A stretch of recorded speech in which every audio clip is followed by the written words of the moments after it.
tangan yang hampa, ku datang ke hadirat-Mu,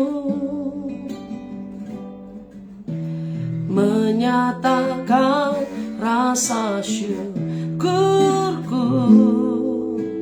atas segala berkat-Mu. Tidak dengan tangan yang hampa, ku sujud menyembah-Mu,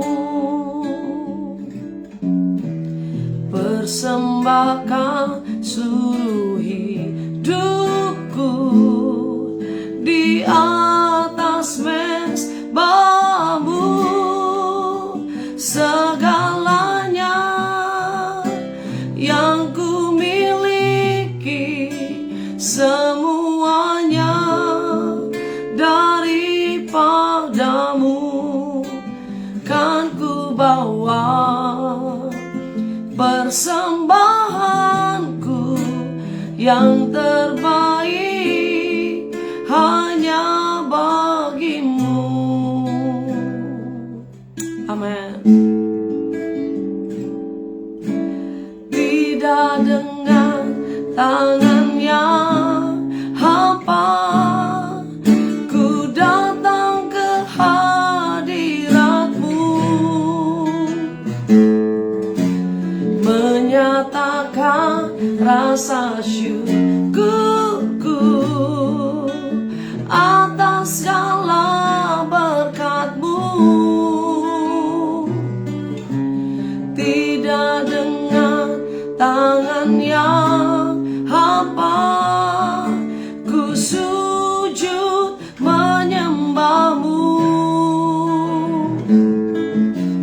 persembahkan seluruh hidupku di atas mezbah-Mu. Segalanya yang ku miliki, semuanya daripada-Mu, kan ku bawa persembahanku yang terbaik hanya bagi-Mu.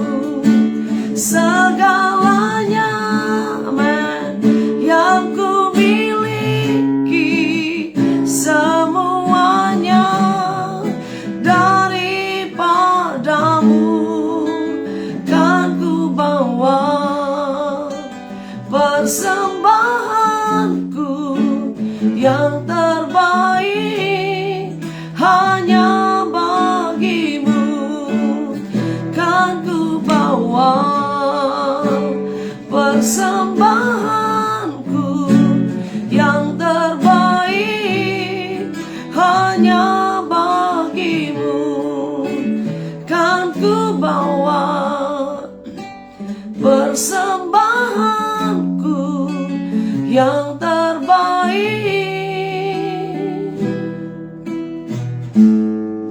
hanya bagi-Mu. Haleluya.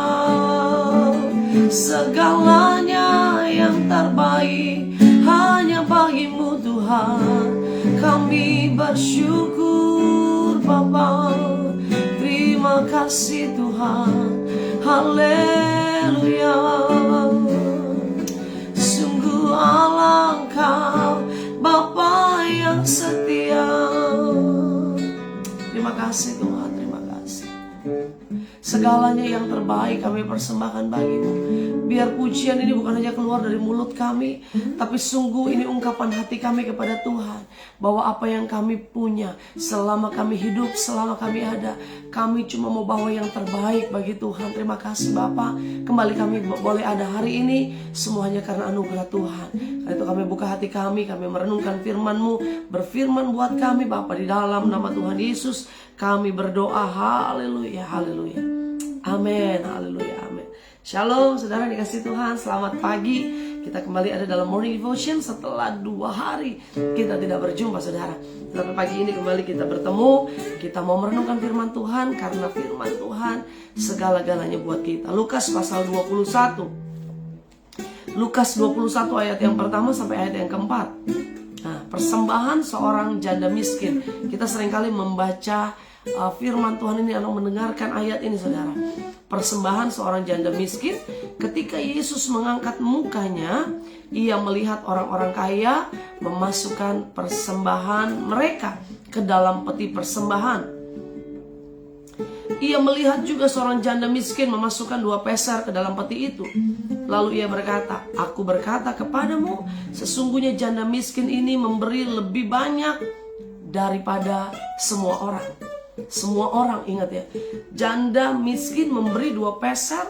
Di saat itu Tuhan katakan dia memberi lebih banyak daripada semua orang itu.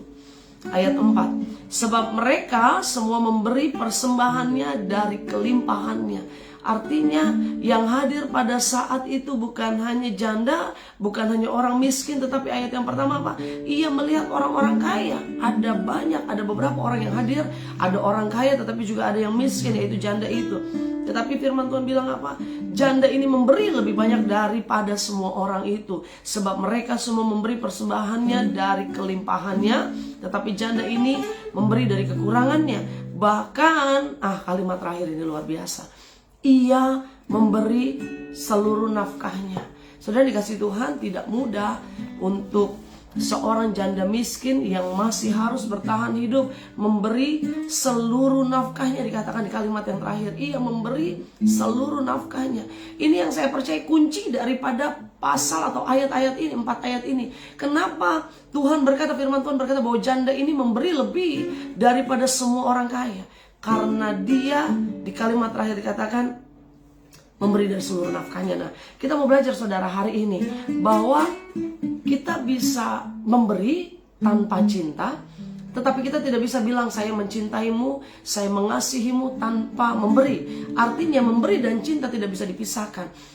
Waktu kita memberi, kita bisa memberi tanpa cinta. Tetapi waktu kita mencintai, kita mengasihi, kita tidak bisa hanya di bibir saja, tapi tidak bisa kita buktikan. Artinya orang yang mencintai seseorang atau sesuatu atau satu figur saudara, dia tidak bisa bilang cuma cinta. Suami mencintai istri gak cuma bisa bilang cinta tanpa dia harus memberi. Memberi mungkin bukan hanya materi, tapi memberi waktu, memberi tenaga, memberi kasihnya saudara. Artinya apa? Sebuah cinta harus dilakukan atau disertai dengan pemberian atau pengorbanan. Nah saudara dikasih Tuhan bahwa cinta yang sejati pasti ada unsur memberi. Seorang yang mencintai ada keberanian untuk siap berkorban, siap berbuat sesuatu, siap melakukan apapun, bahkan siap memberikan nyawanya. Seperti Yesus, seperti Tuhan kita, dia mengasihi kita, mencintai kita. Ada sesuatu yang dia berikan. Apa yang dia berikan? Dia memberikan nyawanya. Dia mengorbankan hidupnya buat saudara dan saya. Karena itu dia Tuhan memberikan segala-galanya. Yang tadinya kita hina, yang tadinya kita tidak berharga, tetapi karena Tuhan mengasihi kita, karena Tuhan mencintai kita, dia memberi, dia berkorban buat kita. Yang tadinya kita hina, Tuhan angkat kita menjadi mulia di hadapan Tuhan. Kita ditebus, kita diangkat, dan kita boleh berjalan dalam kemuliaan Tuhan. Saudara dikasih Tuhan, dalam berkorban buat Tuhan, kita juga harus begitu saudara. Jangan saudara bilang saya mengasihi Tuhan, saya mencintai Tuhan, I love you Lord. Kita bisa bilang saya mengasihi Tuhan, ya kan? Kita mau nyanyi lagu tentang tema kasih, tentang cinta kepada Tuhan, boleh, banyak lagu kita bisa nyanyi. Tetapi tanpa adanya perbuatan kasih, tanpa adanya pemberian atau pengorbanan yang kita lakukan sama Tuhan, itu tidak ada artinya saudara. Karena itu hari ini kita mau belajar. Jangan kita cuma bisa bilang, cuma nyanyi kita mengasihi Tuhan, ya kan? Aku mengasihi Engkau Yesus dengan segenap hatiku. Bisa nyanyi. Aku mengasihi Engkau Yesus dengan segenap jiwaku bisa bilang nyanyi itu dari pagi sampai malam, tapi tanpa adanya pengorbanan, tanpa ada pemberian dari hidup kita, sia-sia saudara, nggak ada artinya. Ingat bahwa pemberian atau pengorbanan bukan hanya bicara soal uang atau soal materi, tapi ada harga yang harus kita bayar. Kita kasih waktu buat Tuhan, kita memberikan hidup kita bersekutu dengan Tuhan, kita memberikan hidup kita melayani Tuhan. Dimanapun saudara berada, melayani Tuhan, dimanapun Tuhan tempatkan. Ayo, bukti kita mengasihi Tuhan, kita memberikan hidup kita untuk melayani pekerjaan Tuhan. Saudara dikasih Tuhan, dalam ayat yang kita baca di Lukas pasal yang ke-21 ini, ketika Yesus mengangkat mukanya di ayat yang pertama, ia melihat orang-orang kaya. Iseng banget sih Yesus lihat-lihat orang kasih persembahan gitu ya kan. Kalau kita mau bilang, Yesus ngapain sih ngintip orang kasih persembahan, kayak gak ada kerjaan gitu. Tetapi Yesus sedang mau kasih tahu buat kita dari 4 ayat yang kita baca hari ini, bahwa tidak kebetulan Yesus melihat orang-orang kaya memasukkan persembahan mereka ke dalam peti persembahan. Saudara, kalau Yesus lihat, kalau kita bicara orang kasih persembahan, mungkin kita bisa nggak kelihatan karena ditutup tangan atau dimasukkan ke dalam amplop persembahan. Tetapi Yesus atau Bapa kita di surga, dia tahu seberapa besar persembahan yang kita berikan. Karena itu Yesus melihat, dan dia artinya apa? Dia tahu isi atau pemberiannya, dia tahu jumlah yang diberikan. Dan dikatakan apa? Ia melihat juga. Jadi yang Yesus perhatikan bukan hanya yang kaya, yang dia lihat, wah amplopnya tebal nih, wah pemberiannya banyak nih, sehingga sampai dimasukinnya susah begitu ya saudara. Tetapi tidak hanya yang kaya yang Yesus lihat, Yesus juga memperhatikan janda miskin yang isinya Yesus tahu. Atau berapa banyak yang janda ini berikan Yesus tahu? 2 peser saudara, 2 peser. Nah kalau Yesus lihat yang kaya, Yesus lihat yang miskin, Yesus sedang memberikan satu pelajaran penting buat kita hari ini. Apa yang kita bisa belajar? Mengapa persembahan janda ini yang hanya 2 peser disebut Yesus sebagai pemberian yang terbesar? Ada 3 hal yang kita mau belajar saudara. Yang pertama, mengapa pemberian dari janda ini disebut Yesus yang terbesar? Dia memberi lebih besar daripada semua orang di situ. Yesus sedang membandingkan janda dengan orang-orang kaya yang ada di situ. Janda yang memberi 2 peser memberi lebih besar dari semua orang. Nah, kenapa Yesus bisa berkata begitu? Mengapa 2 peser dinilai Yesus sebagai pemberian yang terbesar? Yang pertama kita belajar, karena janda ini memberinya dengan cinta. Haleluya. Saudara mau kasih persembahan sebesar apapun untuk pekerjaan Tuhan, untuk hamba Tuhan, untuk siapapun orang yang saudara kasihi, atau untuk gereja saudara. Artinya waktu saudara memberi tanpa cinta, itu gak ada artinya. Nah tadi saya bilang bahwa cinta harus disertai dengan pemberian. Begitu juga pemberian harus disertai dengan cinta saudara. Waktu kita memberi untuk orang tua kita, memberi untuk keluarga kita, memberi waktu untuk anak-anak kita, kita harus memberinya dengan cinta. Janda ini tentu dia memberi dengan cinta. Karena apa? Dia punya yang terakhir. Dikatakan dalam kalimat yang terakhir, dia punya harta yang terakhir. Dia mau kasih karena dia mengasihi Tuhannya. Dia mengasihi persembahan itu. Dia mengasihi pekerjaan Tuhan, sehingga dia memberinya dengan cinta. Saudara kalau memberi dengan cinta, saudara gak akan pernah hitung-hitungan. Saudara akan bilang, Tuhan cuma ini yang saya punya. Tuhan saya bisa kasih ini buat Tuhan. Saya cuma bisa kasih ini buat pekerjaan Tuhan.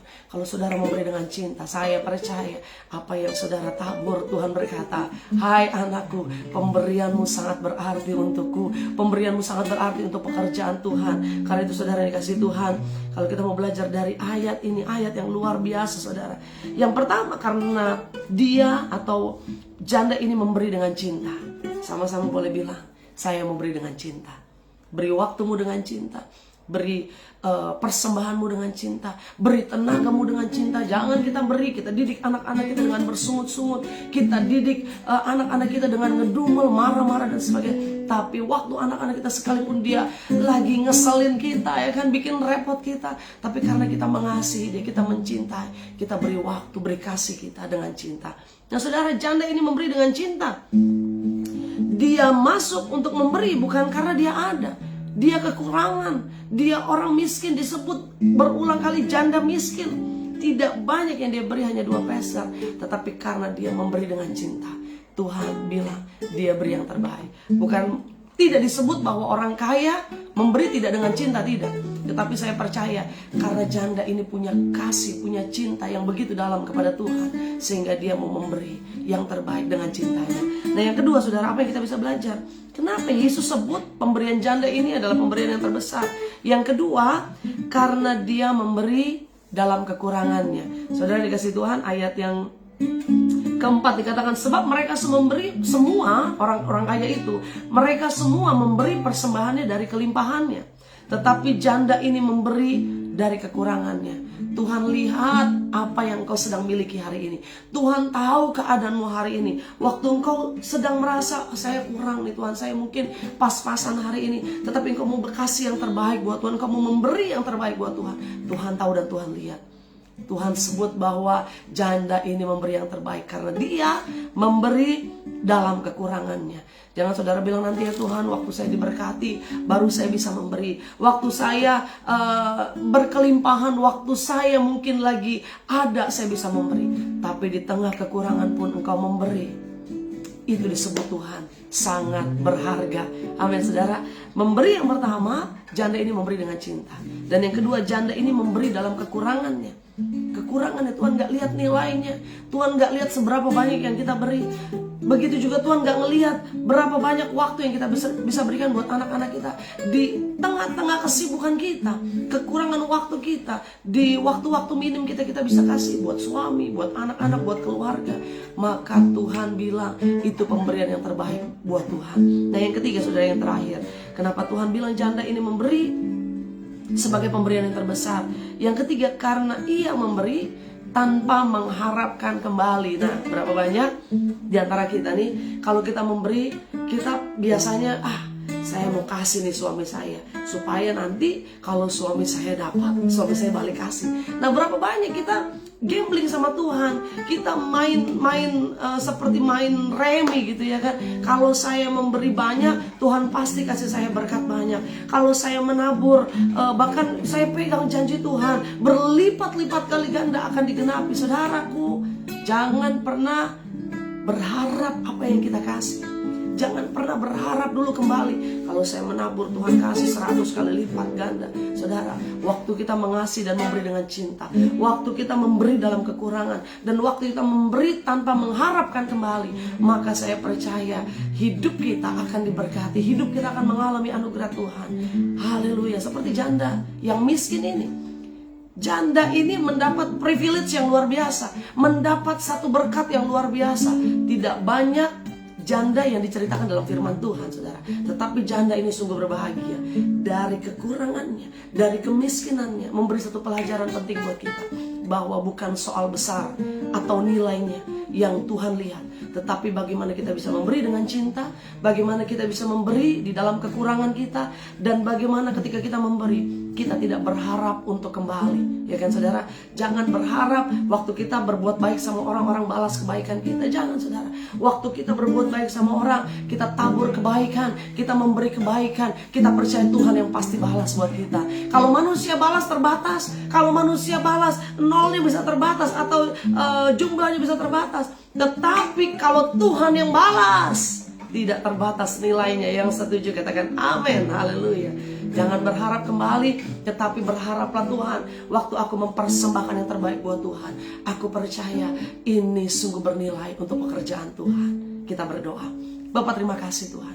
Hari ini kami diingatkan Tuhan, bagaimana kami belajar kepada janda yang miskin ini. Dia memberi dari kekurangannya, memberi dari keterbatasannya, tetapi Tuhan sebut, Tuhan ucapkan dan Tuhan sampaikan bahwa dia memberi dari kekurangannya yang terbaik di hadapan Tuhan, bahwa janda ini memberi yang terbaik. Karena itu kami mau belajar Tuhan, bahwa apapun yang kami miliki, kami mau belajar beri yang terbaik. Kami mau beri dengan cinta, kami mau memberi dalam kekurangan kami. Di tengah-tengah kelimpahan mungkin kami mudah memberi, tetapi terkadang Tuhan mau uji kami. Waktu kami kekurangan, apakah kami tetap memberi yang terbaik? Dan itu kami mau belajar Tuhan. Dan akhirnya ajarlah kami untuk boleh memberi tanpa kami berharap kembali, tanpa kami mengharapkan bahwa ada yang membalas. Tetapi kami percaya bahwa Tuhan tidak pernah tutup mata buat hidup kami. Tuhan tidak pernah lepas tangan buat hidup kami. Tuhan senantiasa membukakan tingkap-tingkap langitnya buat kami. Bapa, berkati setiap anak-anak-Mu sepanjang hari ini. Apapun yang kami lakukan, kami kerjakan, Tuhan membuat berhasil. Dimanapun kami berada, dimanapun kami melangkah, tangan Tuhan senantiasa menjaga, menopang kami. Yang sakit Tuhan jamah sembuhkan, yang sedang lemah Tuhan kuatkan, yang sedang putus asa, hilang pengharapan, hamba berdoa di dalam nama Yesus. Tangan Tuhan yang berkuasa mengangkat setiap anak-anak-Mu, memberikan kekuatan yang baru. Kami siap berjalan bersama Tuhan di sepanjang hari ini Bapa. Di dalam nama Tuhan Yesus kami berdoa. Haleluya, haleluya. Amin, amin. Selamat berjalan dalam berkat Tuhan sepanjang hari ini. Tuhan Yesus memberkati. Haleluya.